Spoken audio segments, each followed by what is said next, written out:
Salutations and sparkles, and welcome back.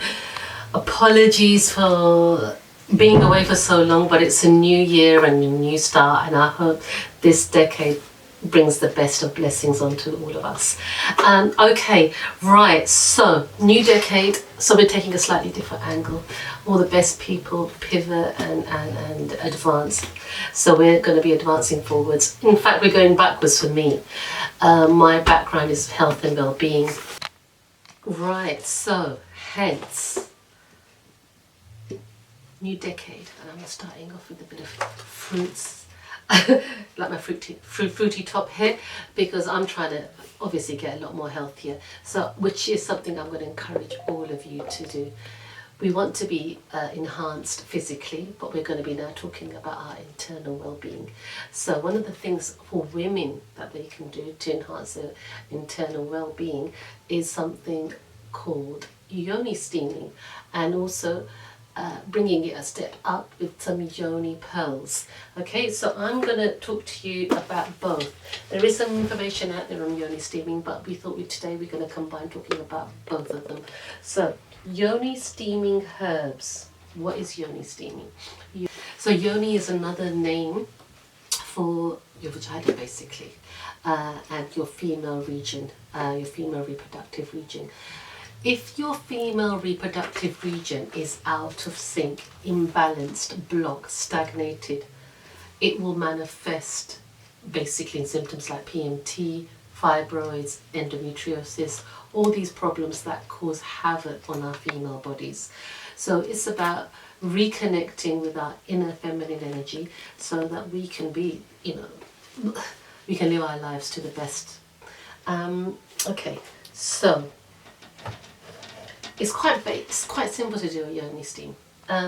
Basically, it's a combination of herbs, and you can grab any combination of herbs you like. So the ones that we have here at Dandelion Wellness, the ones that we promote, are basically a mixture of rose petals, lavender, chamomile, and calendula. Right.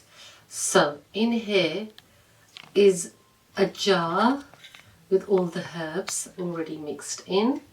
So if you can see, we've got all the herbs there.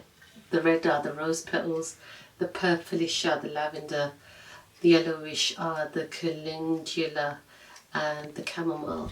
Okay, and in here is how you purchase them in a packet like that. Normally with a packet like that you'll be able to get 2 lots. Okay, so that's it really. So you then empty your herbs. This is really, really important, please.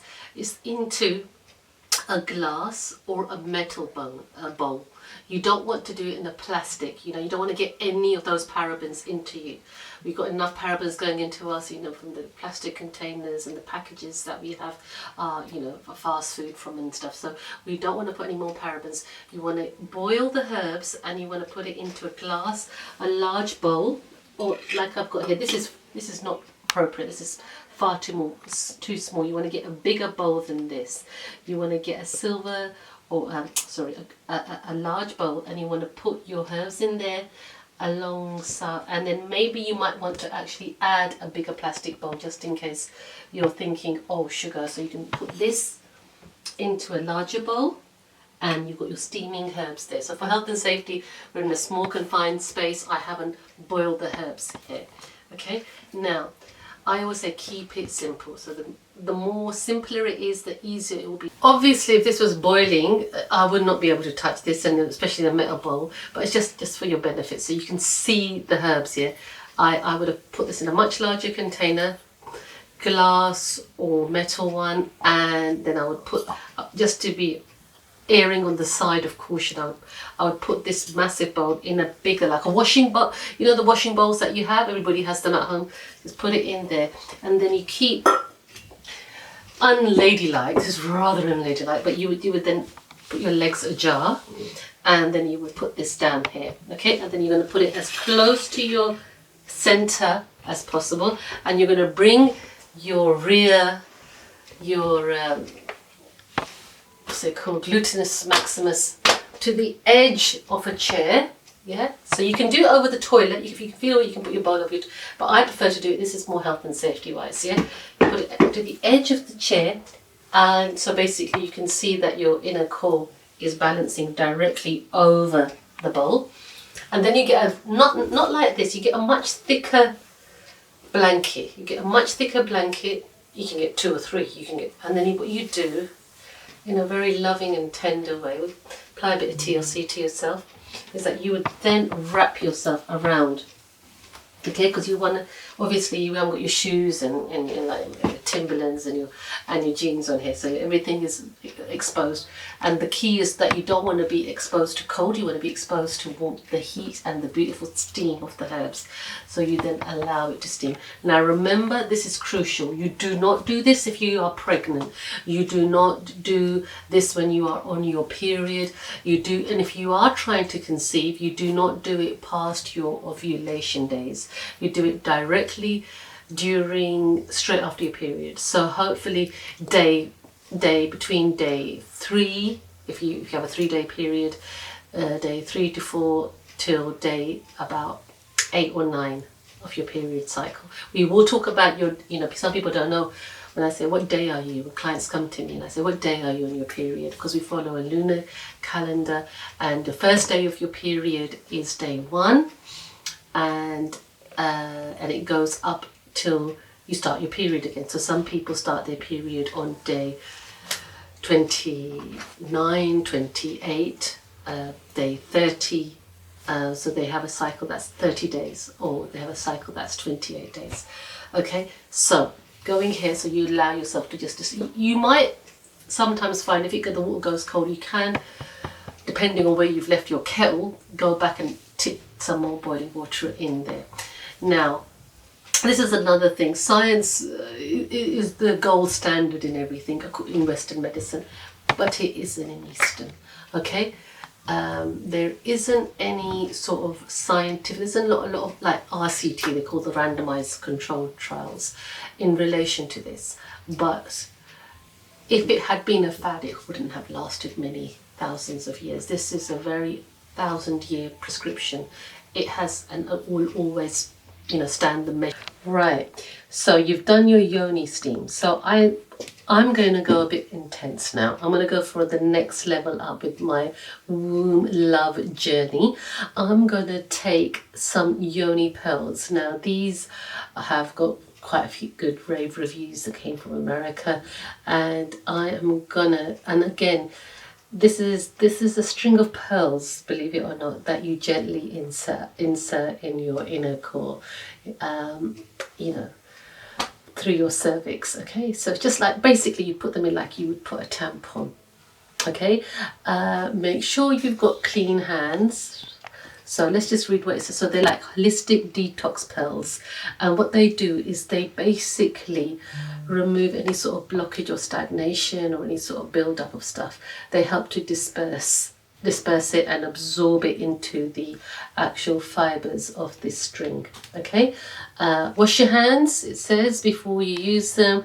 Tie the end of the strings into a knot if using more than one pearl. So it says initially you should only use one pearl, just to see that you don't have an allergy to it, and if it works then you can use many more.